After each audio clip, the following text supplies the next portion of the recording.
York Times, the great writer Masha Gessen, who is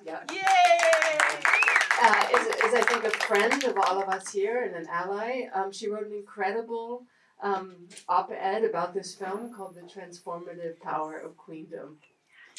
And I think it was posted like 2 hours ago, so it's just came out, and it's really an incredible work. And she describes it as this film as being one of the most important in power film documentaries or films. She says that she's ever seen, and so I just really encourage you all to see that.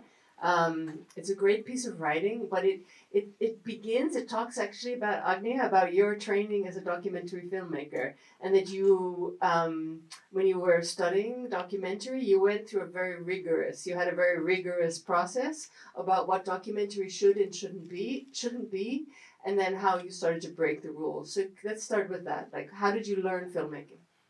Well, there is a very special documentary film school in Moscow that I was lucky to study there.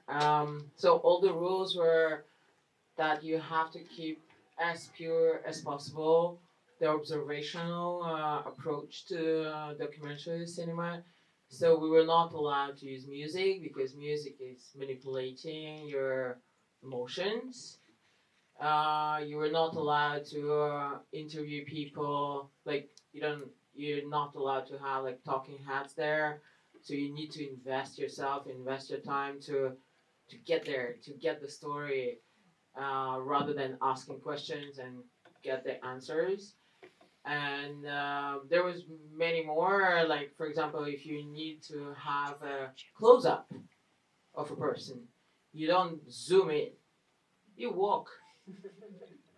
And you have your close up because you walk closer to your protagonist, and it creates a lot of more powerful connection with your protagonist because you physically have to engage yourself being there in the room and create this relationship between you and the protagonist.